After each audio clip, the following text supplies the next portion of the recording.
In one forest, is the mic all right? In one forest, the birds would only tolerate one of their own singing them metaphysical songs if he could do so while thinking about something else. In one ocean, even the dumbest of squids, when drowning, will not reach out for a hand of rescue from another drowning squid. Men have claimed that in the land of the blind, a one-eyed man is king, but this is a faulty proverb in that ordinary men couldn't recognize a population of the sightless were they in the midst of one.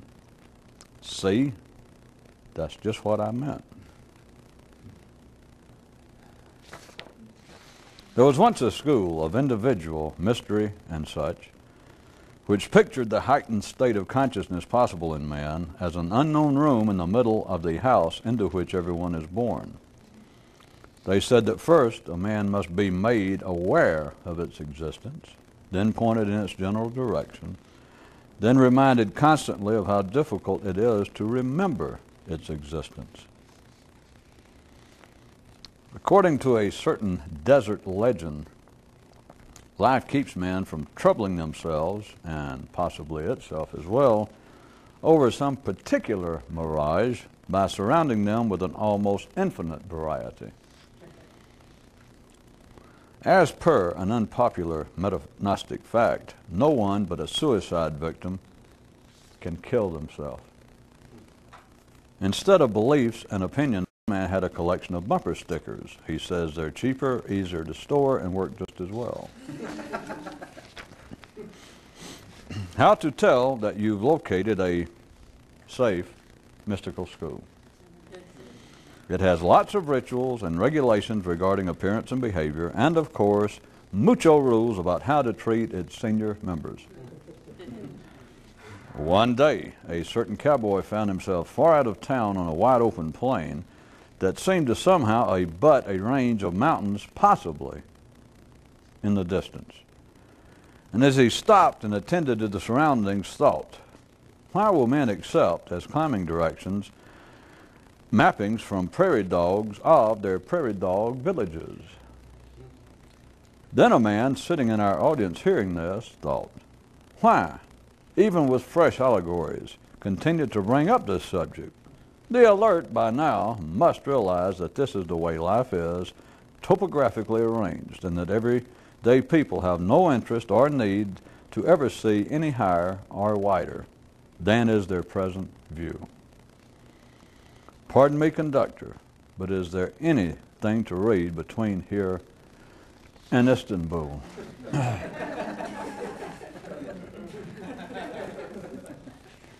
In another reality, those whom King Arthur would curse, he would send out to give lessons in knighting. Yeah, but remember this. The dumb don't get it because they don't have to get it. And how to tell you're still in Nebraska. Everyone's still taking everyday life as being of some particular significance. The many challenges of the mystical way.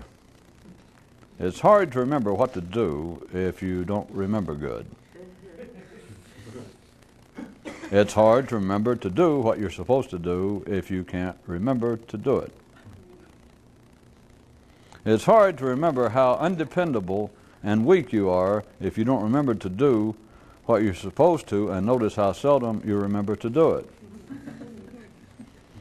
All in all, it's just hard to remember anything that's not absolutely necessary.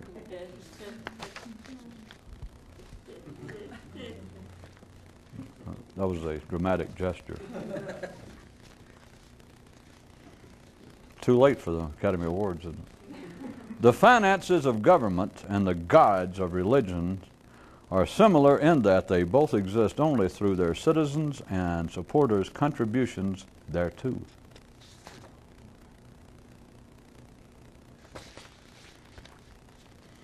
Some rooms, political humor doesn't work good. And many believe, nay hope, that pursuing the mystical path will make them abnormal, when what really happens is that a higher level of awareness makes you more normal than ever. Well, yuck, said the tour guide on a busload of weekend pilgrims. Conversation overheard just outside a certain patent office. 2 parts. The obvious solutions are always the correct solutions. You mean like real good daily washings for birthmarks and skin cancers? Exactly. We now return you to your normal hallway. Another history of mysticism in the life of man. Initially, there was but one mystical way. Then it branched off into multiples in the thousands. So that now, thank God and Osiris, the whole thing is vague and confused enough to keep everyone safe. Tuning out the political commentator on his radio, a man said to his dog, "Boy, nothing like hearing an idiot predict the future." And the canine thought, who else does? A viewer writes, you might be interested to know that of all the things I don't like that you have talked about, probably my least favorite are those times when you really lay into man's lack of attentiveness. Really? I think you run it in the ground and totally overdo it. At least those times when I've noticed you doing it. P.S. See what I'm talking about? Even me just trying to describe what I mean gets me caught up in it. Really, I don't think it's all that cute or clever or really of much interest to most of your audience. Just one man's view for what it's worth. Yours, ECT, ETC.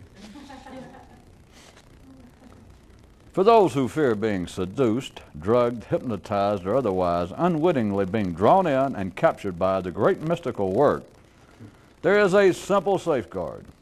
All you have to do is to fully protect yourself is to just let your mind ramble on as it does now. As soon as the reporter was able to calm down and bring himself under some control, he revealed further details of the breaking story. And I'm quoting, "Yes, well, thankfully the president wasn't harmed, but it appears now that Kermit the Mighty Frog was mortally wounded.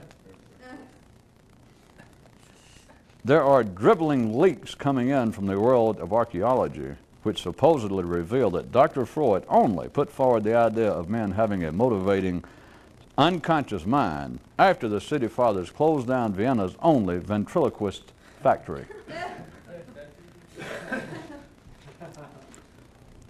Query: how can you identify an in-town intellectual? He's the type of hunter who will take shots at only isolated spiders rather than embracing the entire web.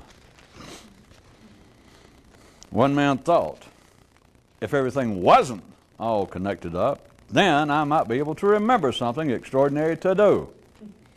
Rat parts, he further muttered under what passed for his breath.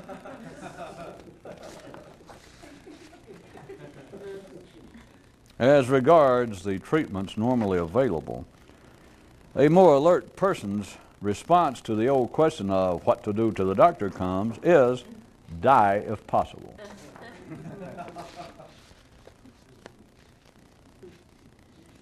On one planet existed 2 distinct mystical paths a person could follow.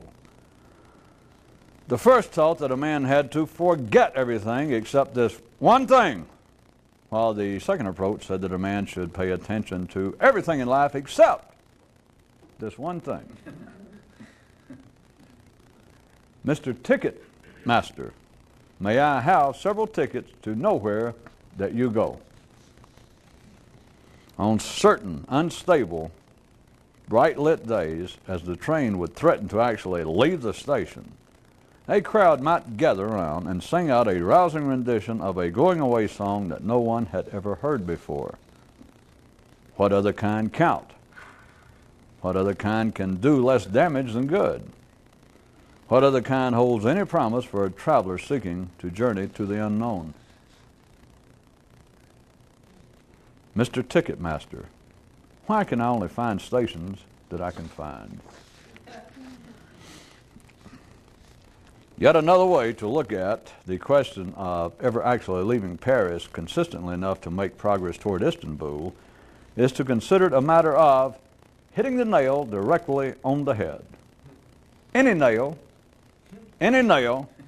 just as long as you hit it consistently right in the middle of the head. One man noted to a friend, the really nice thing about having mystical type books is that they're always physically there with you, a material reminder of your extraordinary interest and aims. If, of course, you happen to remember to notice them. Life is not harsh and unjust until you think that it is. And life cannot be harsh and unjust until you can think that it is. All ordinary, necessary thought runs on lasagna. The controlled awareness of the mystic only by his own control and awareness. As should be painfully obvious by now, this makes no sense whatsoever in routine eating establishments. Early one Monday morning, whilst partaking of a soothing bromo, a certain man of certain non-standard interest mused as he swallowed. If this thing was easy to do, would the few drawn to it for long stay drawn? Man is the local spokesperson for life, and as such must say things he doesn't believe, much less understand. The mystic, sitting in meditation on a whoopee cushion filled with dynamite and extremely jagged pieces of shrapnel. That's the heading. If you can't remember one thing, you can't remember any. Another distinction between those who know something and the ordinary is that ordinary people talk most passionately about things that they're uncertain about. At the dance recital at one elementary mystical school, none of the parents showed up, what with them knowing how local affairs had already been choreographed. They either stayed home, stayed at somebody else's home, or sent the butler with a blank card of regrets. If the history of rats is written by cats, then who's here to speak for Superman? Question, why do men like to peer into long, dark tunnels? Because they never believed that the train of the future would actually run them over. Why a mystic can never become a priest? No one can ordain him but him. Okay, since we're already here, why a mystic can't ever become a famous intellectual? Well, actually he could, it's just that he won't sit down for the test. A diner asked the waiter, just what is the food of the gods? And got the reply, well, it's damn sure not knowing the secret.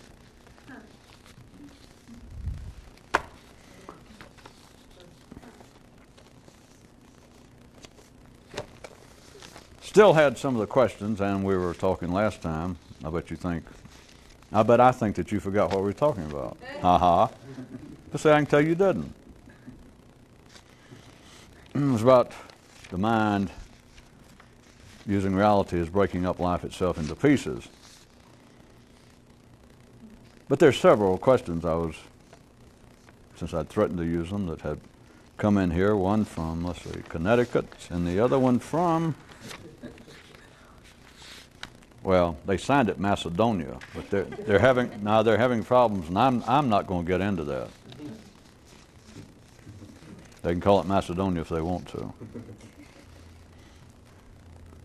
One was asking what effect this kind of stuff might have collectively on civilization.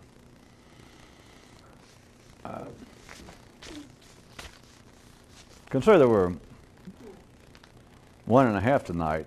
A man said that, Newsime said the man cut off his radio after hearing a political commentator I could have made it a religious figure, all sorts of things, but a good, serious political commentator. Turned it off and turned to his dog and said, boy, what could be more fun than hear some idiot predict the future? Only idiots predict the future.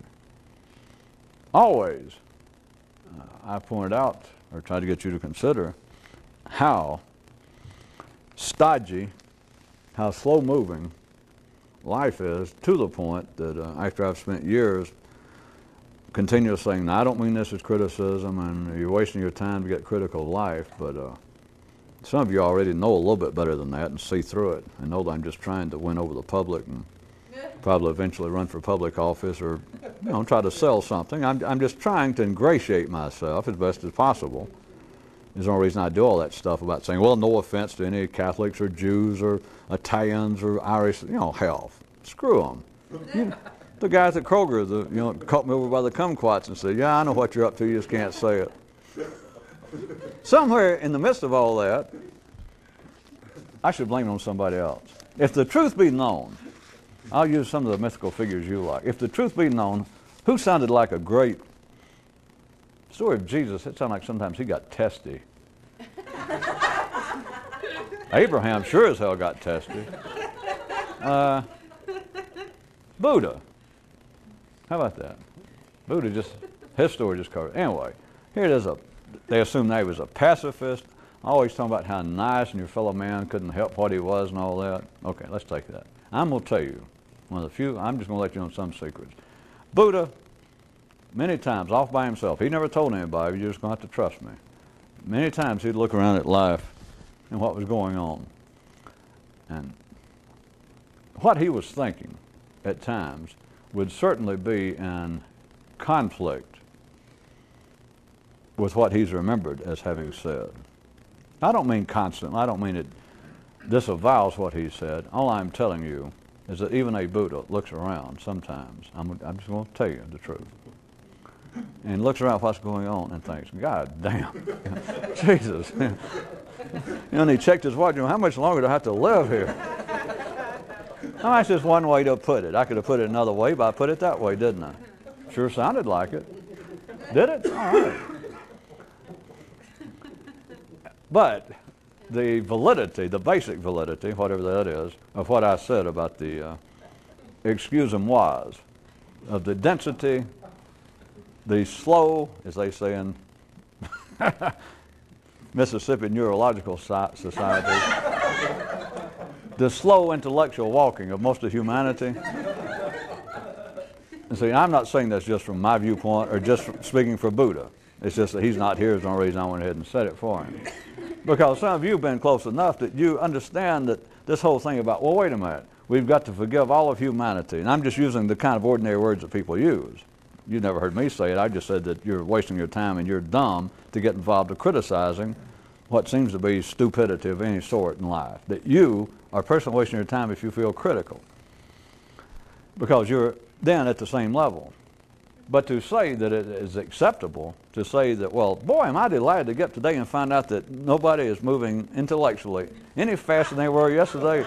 Now, I never said that. I didn't say. And some of you, as I said, have already had enough of the Percadol the Enlightenment experience.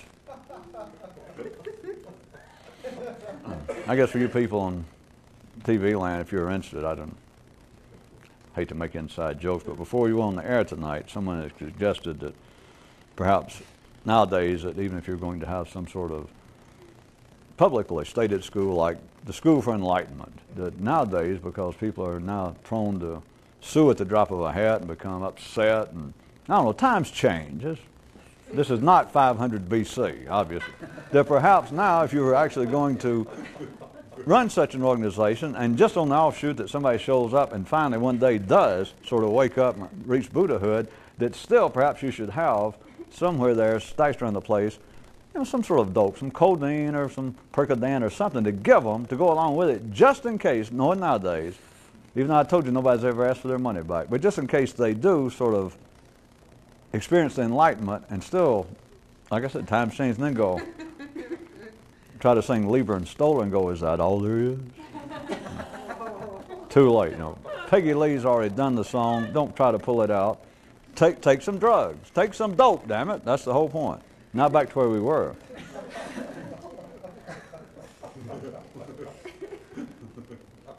Well, I could start making them up on the spot like dope. Poor man's awakening. Or, we put another way, awakening. An inefficient man's form of dope. How about that? Why go to all this trouble if you could take dope? Yeah, but if you understand that, why go through all this life when all it takes is the pull of a trigger and you're done with it? Work on that. Then you don't have to worry about hanging around with Johnny Cash and Willie Nelson and singing I'll Fly Away. You've flown away. Not on the arms of Morpheus or the arms of Pegasus, the comforting arms of Smith & Wesson. Carried to that great gunshot emergency room in the sky. Back to where I was trying to...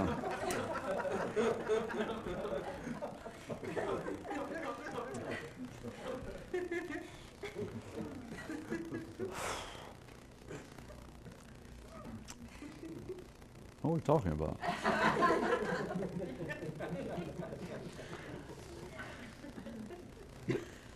The idea of how this might have affected civilization directly, at any particular time I was going to pull this into the idea of forecasting. The guy that said, listening to idiots foretell the future. It's also tied a little bit to last time and things I think I've filmed before, but that is also a way, I know by now, well, I assume that you people do not need some sort of little guide to leave by your TV or your radio or to carry with you to warn you when you're in the midst of confronted with an idiot. Not just a routine idiot, but like an idiot dressed up in a big costume and with a form and going, yes, I'm here to save humanity. I mean, that kind of big time idiot. Surely none of you need. And so I don't bring it up for the reason like how to spot, a real idiot from just maybe a small time idiot. It's not that. It's to look in you to realize how your nervous system responds and how, remember the question had to do with civilization collectively, man collectively, how men continue to respond to that, how it is a dance and you do not have madmen, you do not have charismatic cult leaders with destruction and ill deeds on their mind alone. You have some, but they're home alone. They're staying at home, you never hear of them. If you hear of them, either you, your family, your friend, somebody kin to you, got out and danced with them. You understand that? So you're kin to whoever it was. The reason I continue to bring it up is to see that things are arranged, life is arranged to where you are tied to that kind of ordinary web at the ordinary level of consciousness, where everyone is operating from ordinarily. The idea of forecasting, I'm just going to give you another little quick. Anytime you hear somebody forecasting, it's just a variation. To them, I can tell, they normally see it as maybe a step up of just telling you what God wants. Everybody does that. I point out that's one way that you immediately know in case you just suddenly woke up out of some sort of stupor. And here's a guy that looked real impressive, and it's a nice building, and he says, I am here to give you a new form of intelligence and consciousness. And you think, Jesus, I woke up just in time. Great. And you're not oriented, you're not sure where you are. If he immediately begins to tell you what God wants you to do, then there you are. You know to go ahead and zip up your clothes and get your knapsack and leave. The other one is those cohorts of people. Various times they feel it to be a step forward, that they are showing their mettle to a higher degree to start forecasting. Of course, normally they have something to rely upon, some holy writ, which can be easily translated, or perhaps it seems to literally say that such and such is going to happen. But then if they're going to aspire to look to be anything original or right up to date, is they will throw in their own. That God said so and so will happen, and he says, and by the way, I'd like to add, and he'll add whatever it is he doesn't like. If he's a vegetarian, he's going to add this is going to be a special form of torment for you meat eaters. Forecasting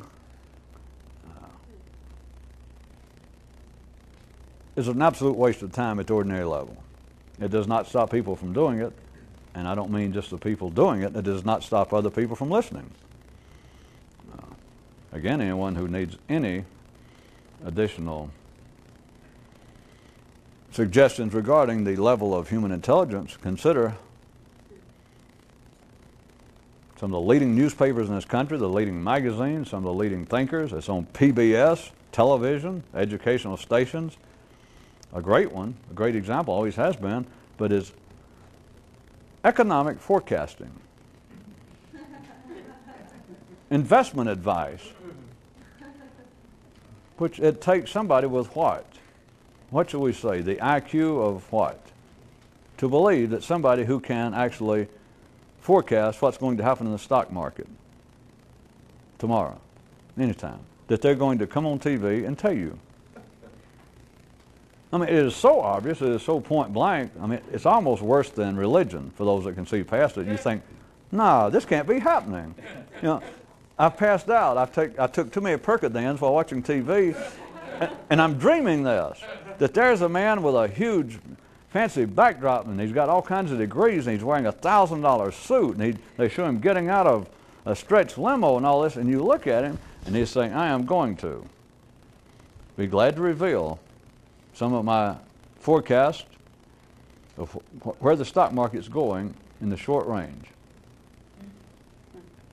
And you can look at it casually the same way that you would, or on the surface the same way that people have religion if they were forced to analyze it, and think, wait a minute, this guy's got to know something. Look how rich he is, look how he's dressed, he's got a reputation. Does anybody want to know where he got all the money? Just from people like that are watching him, buying his books. Because all you got to do is ask somebody, say, wait a minute, if he actually, if some way, either inside information, which is really worth something, but forget that, but if you ask an intellectual person, subscribes to some investment magazine or goes to seminars, and they're everywhere, there's nothing new, and you ask them, do you believe if this guy actually knows what stock's going up tomorrow or next week? He's going to tell you so that you can jump over there and ruin the whole deal for him. You really believe that? Because you very likely get somebody to punch you in the nose, especially if they had already bought a ticket for the seminar and you were outside and asked them that. There's really no word for it. It is almost as foolish. It's on the same level as everything else. It's just as foolish as religion. It's just as foolish as psychology. It's just as foolish, I hate to tell you, but it's comic books. They're all equally foolish, except the way you tell people who do not know what life's about is they find at least certain parts of life to be particularly important and significant. Even though they might agree that sports are foolish, investment's not foolish. We're talking about looking after yourself and your family and getting somewhere, having something to rely on. That's not foolish, my friends. And a religious person tells you, well, listen, I don't care about money. That is foolishness. But I care about the future of my soul. So they go to somebody that predicts the future of your soul with the same sort of assurance and money-back guarantee that the guy that you paid $200 for his course tells you what's going to happen to the stock market. When all you got to do, if you had any intelligence just momentarily, to ask yourself, is he going to tell me if he knows? It's not even worthy of an answer. You make yourself even look stupider to answer. To go, if he knows, is he going to tell you? And if you go, duh, let me see. There's your answer. But does it stop life? No, because we're not talking about investments, we're not talking about money, we're not talking about religion or life after death. We're talking about that life operates from all ordinary appearances as a closed system. It feeds itself. You can't get in, you can't get out. Here you are.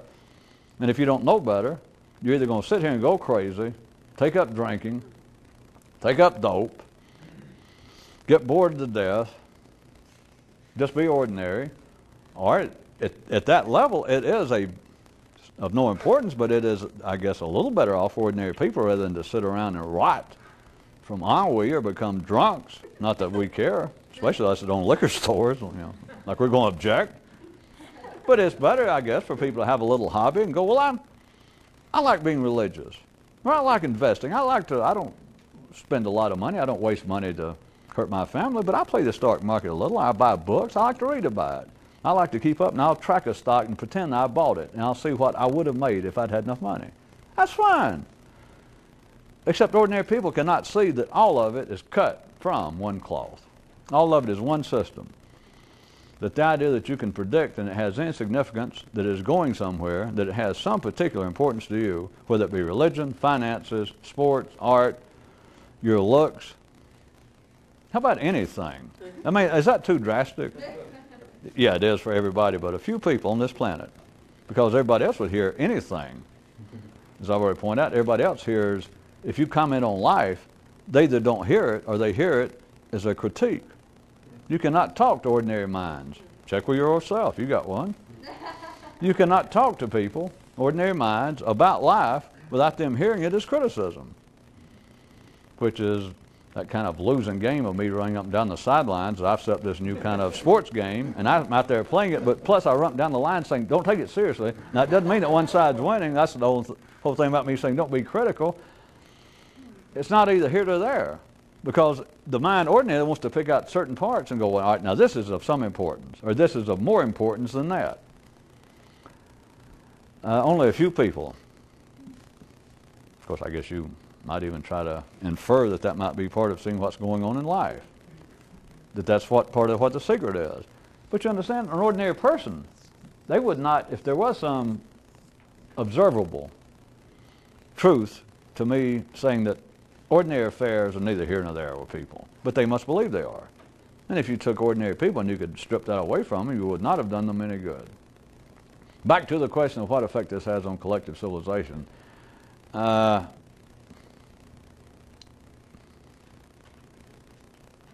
more I repeat the question, the less likely I am to answer it.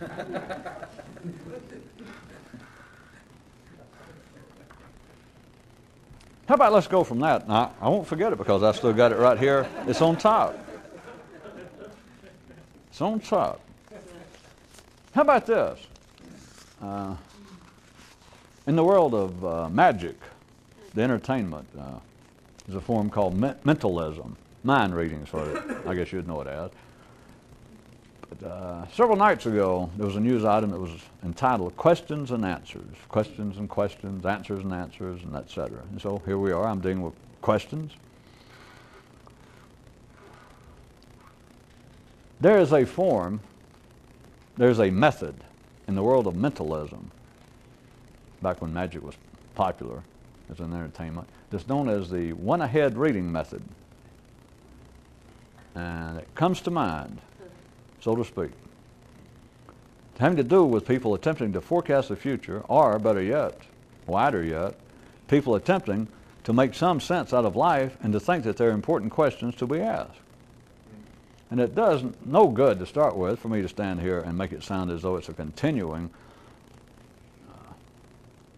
sarcastic assault on people being interested in politics or finances or whatever. That doesn't do any good if you don't see any of it to start with. So, to apparently change the subject for a few minutes and give everyone sort of breathing room, I thought, I don't know why, I guess we'll find out in a minute, why I even bring this up. It is the one-ahead reading method. The trick goes like this. The magician would say that he was going to do a little mind reading. I won't go through, he'd some setup to make it sound. But he's going to do a little mind reading trick, and he'd have an assistant perhaps there in the nightclub, and he'd say, I'm going to send that, and he'd have some papers and little strips of paper, a little pad, and he would say, well, anybody just pass them out and write down a question. And I may not be able to answer the question specifically or, tell you who's going to win the next race tomorrow at Hialeah. He said, but the point is just to see if I can actually perceive the question itself, you understand? So they would collect the questions and bring it up, and they'd have like just laying there on a plain view. He'd say, all right. And he'd go through, I'm doing it fast, but he would do a little more hocus pocus, or at least used to, they would insinuate that he might actually have a few powers, even though he's there at the Copacabana and dressed in a cheap tuxedo and obviously just on his. But anyway, you kind of infer. And if they're to see a magician, like anything, they've already been sold a little bit. Anyway, so there it is, a stack of papers folded up. And so it's all right. And he'll pick up one, and he'd hold it up to his head. And it's all right, this question is, all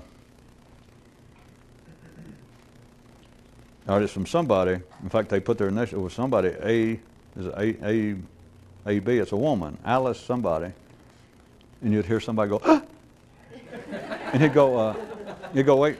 He said, the question, he said, well, and come to think about it, now I'm a man too, I'm not going to answer. The question is she's asking, having to do with her husband's possible infidelity. and you'd hear again, and he'd say, well, I'm not going, don't turn the light over there, but Alice, or whoever it was, Miss A.B., is that correct? And you'd hear a woman go, yes. And he, just while he's talking, he'd say, is that it? And he'd open it and look, yeah, well, okay. And so then he'd pick up the next one.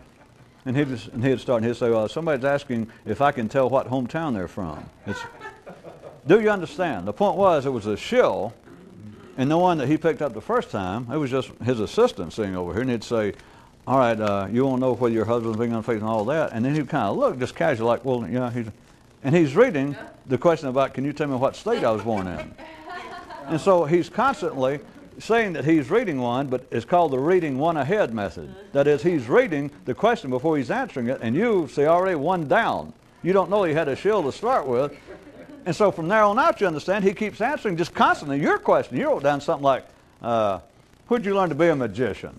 And suddenly, you're thinking it's silly, and he just got through answering some other person's question about, they want to know, can you guess my age? And he makes some, and somebody sitting right there goes, that was my question. And then suddenly, and so he says, yeah, you're right, yeah, okay. And then he says about the thing, it's my question. Think about it. The reading, the one-ahead reading method, does that sound anything like knowing what's going on in life? Do you find any connection between that and people attempting to forecast? Now, even tonight, I did the one about a man turned off his radio and said, boy, is there anything more fun, anything more exciting here than an idiot predict the future? Because ordinarily, anybody who predicts the future is an idiot. That is, they have no idea what they're doing. They're simply being driven in whatever small genetic way they're being driven. And it seems, as always in life, that the bigger the platform, the wider the platform, the more you might be wired into their particular platform. Say it is somebody on the radio, a political commentator. It could be a priest. It could be the Pope saying, well, I'm going to tell you people. Or it could be a minister of any kind. And you say, I'm going to tell you what, America, or if we were in Italy or Greece, he said, we are going down the wrong path, and I don't know how much longer Allah will let, put up with this. And whatever the platform is, you may take it to be of some significance, and it is not. I now present to you the possibility that there are people who have some idea of how things are going, even when I say that only an idiot predicts the future. The statement is still safe because anybody that you ever hear predict the future does not understand the future. But that does not belie the fact that somebody here and there, that there are people that have some idea where things are going. Now, having said that, would you accept the fact that it's not necessarily people sitting in caves who are trying to vibrate some kind of magical crystal and get in touch with people on other planets or the center of the universe or with God or with the future itself? Some science fiction way that suddenly now they get vibrations coming in from the future. Be that as it might. I got a better one for you.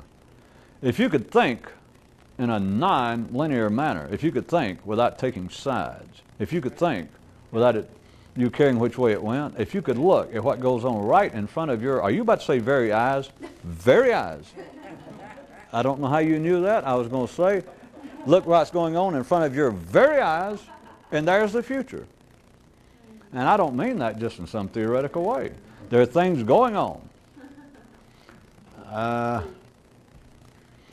going to give you a good example.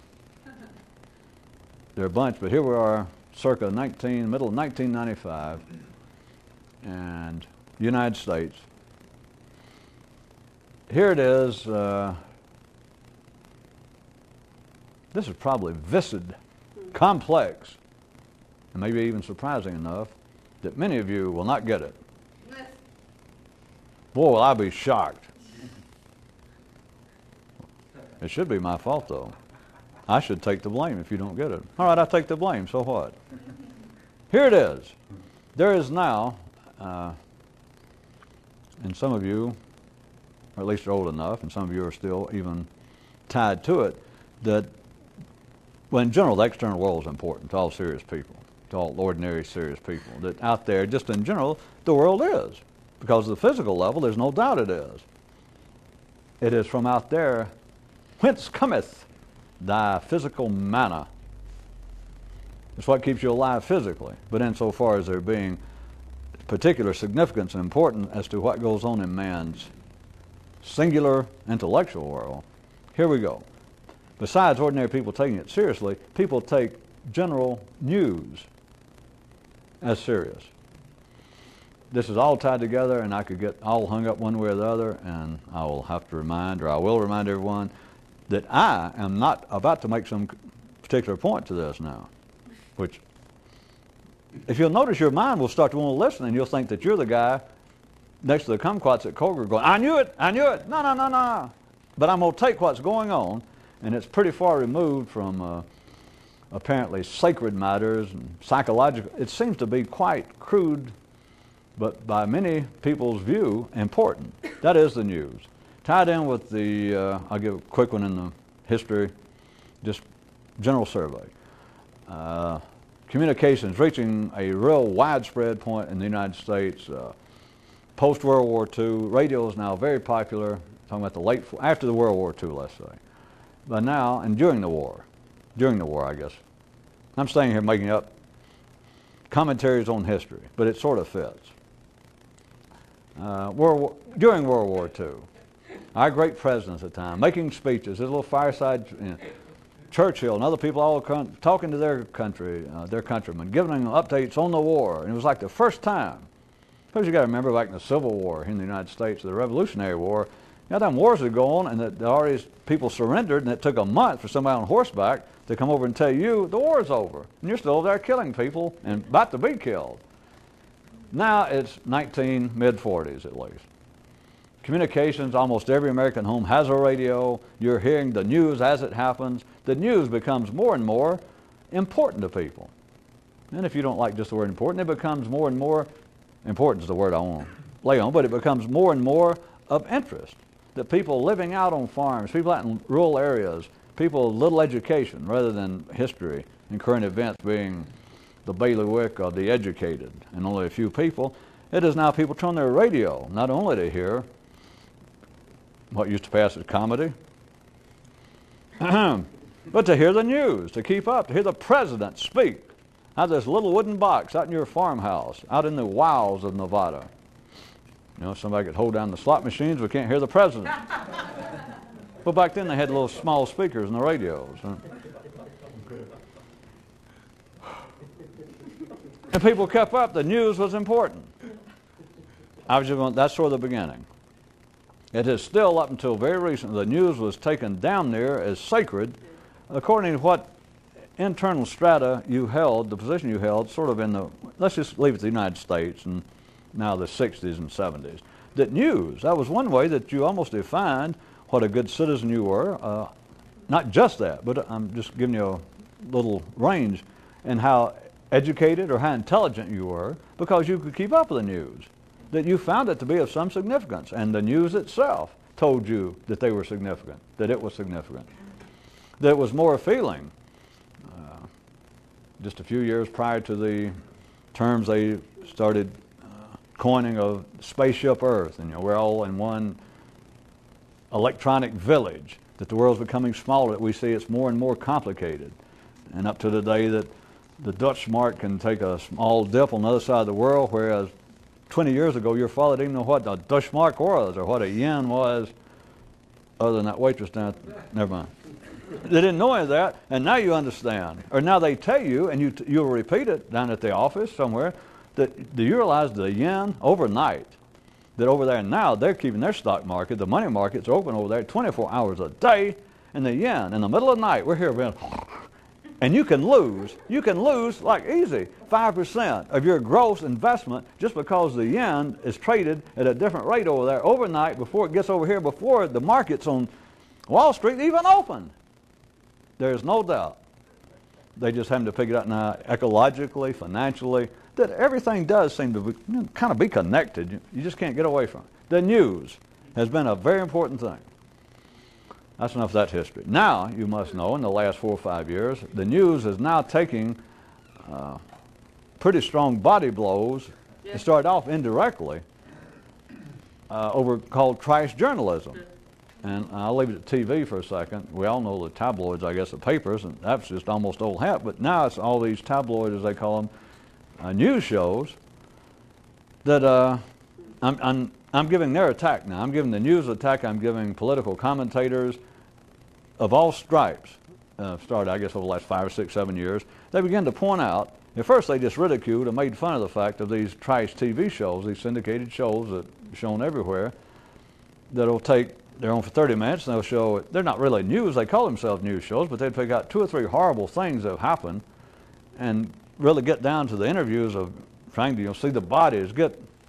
If the news had said 2 people killed or a family killed and a maniac's onslaught at a trailer park in Montana, and you actually just made the news last week, these trash things would show up maybe a week later or 2 weeks later, and they'd devote 15 minutes to real up close on talking heads of the killer or the family, the mother, whoever survived, crying there in the hospital and showing the blood and all that.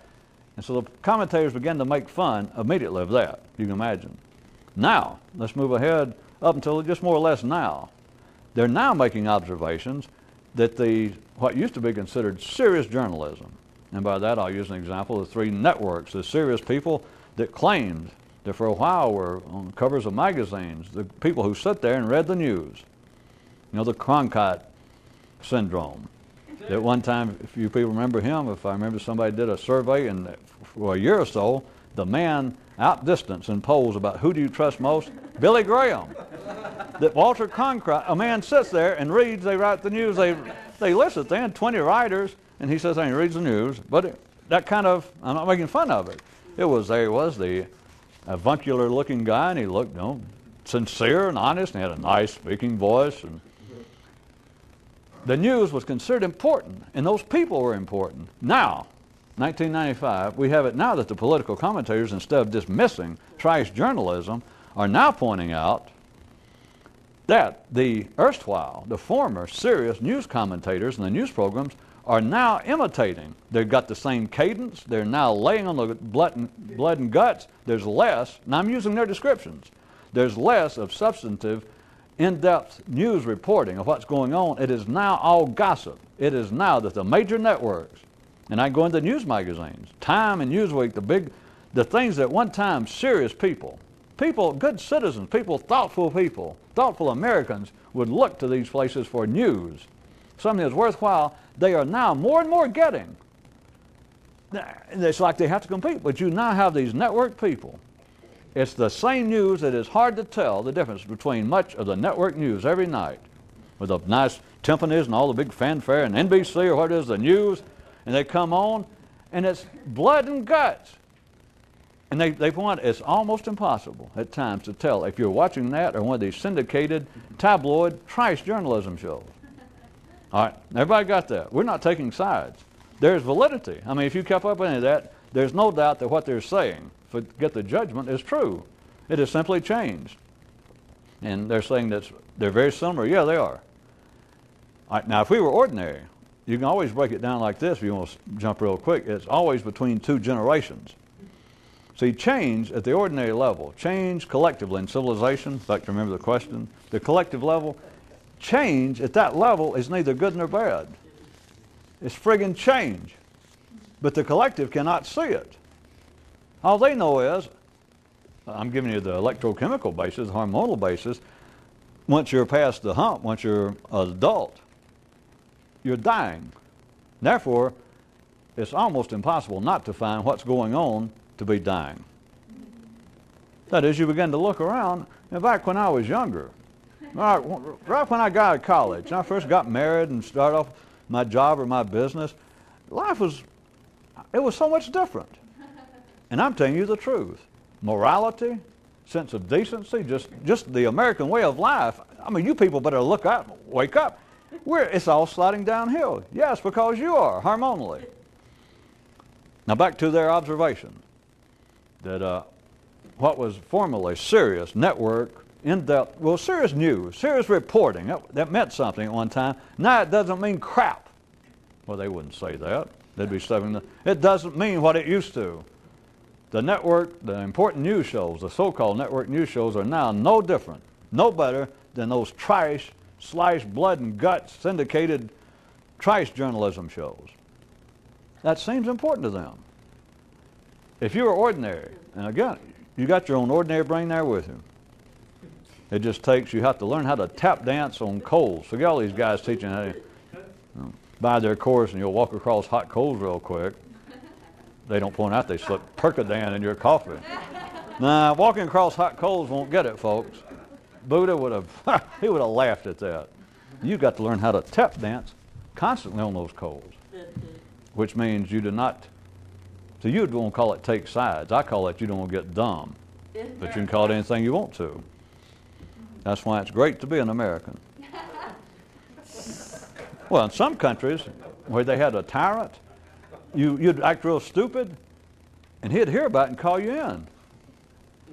And want to know if you want a job, maybe as an assistant. See, it was funny, it was oxymoronically funny enough to start with that a tyrant would care that you're stupid. How would he know? But back to, why it's proud to be in a, wrap yourself in a flag and dip yourself in shit and you'll be all right. I didn't mean to get off, well, that had to do more with bakery news, and I know some of you don't care for sweets.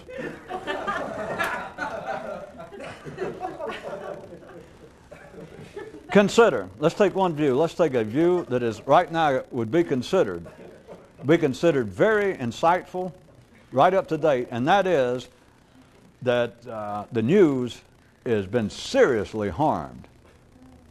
That we must reverse the general delivery of news services in this country, that we cannot have the network news programs continue to track and to imitate this trice journalism.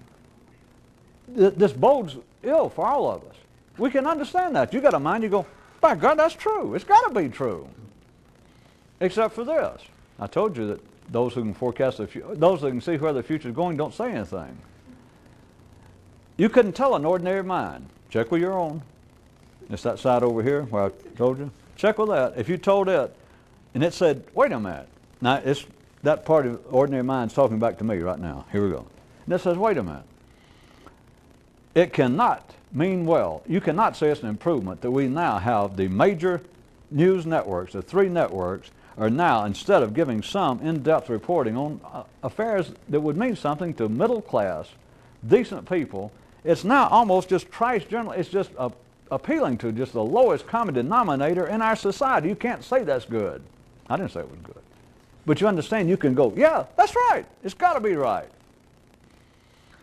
It's got to be right, except change at the collective level is change. It is neither good nor bad, but ordinary minds cannot see it that way. So how about this? You want to see forecasting. And I am skating all around the edges to keep from having to do it for you, because you're supposed to start kind of connecting these dots in your own mind so I can close the book here when the end of the 60 minutes. And you almost got it pieced together. They can say this, the news is not what it used to be. All right, got that. And it's not, it used to mean something, and now it's trashier. Okay, I know what you mean. We'll agree to that.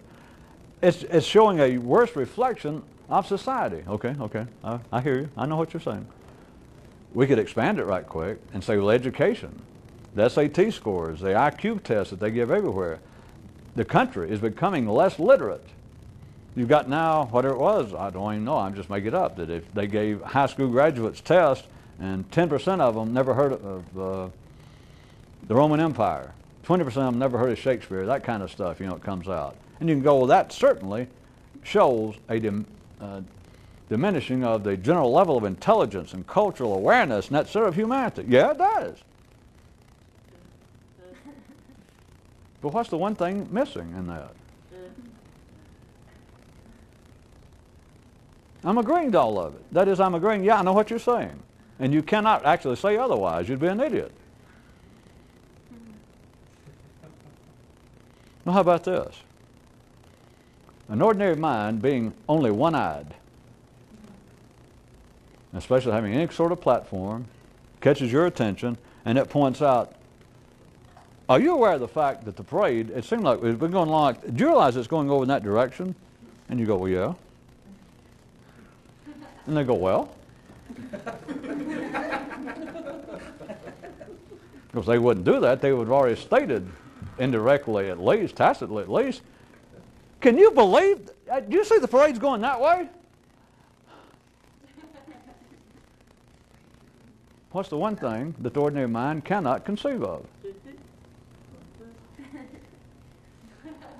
I've given you all the dots. I've given you all the pieces.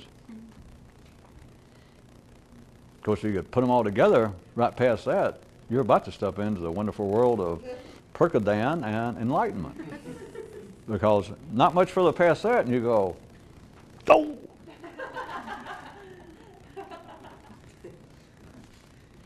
I stole that from Ben and Homer Simpson, but my version is, oh, I kind of like Homer, though.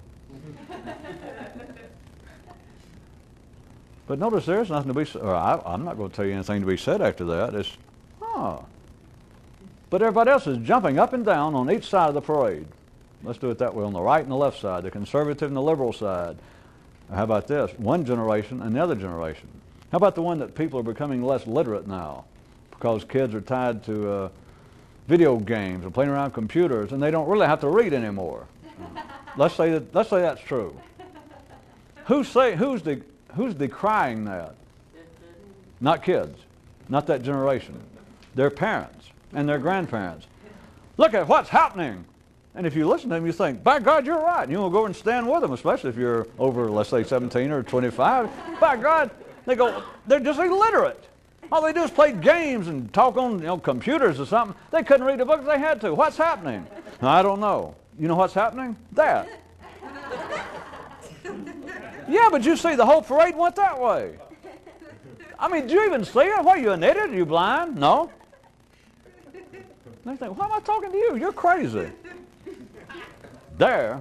I didn't mean to do it, but I will go ahead. I have forecasted the future for you in person. Well, two futures. Nobody else will see what it is, but I actually then went ahead and forecasted it for you. I even did gestures.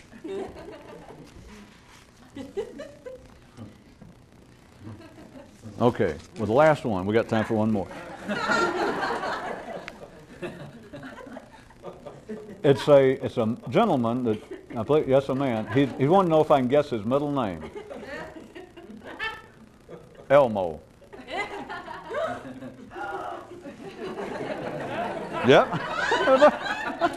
How'd I do it?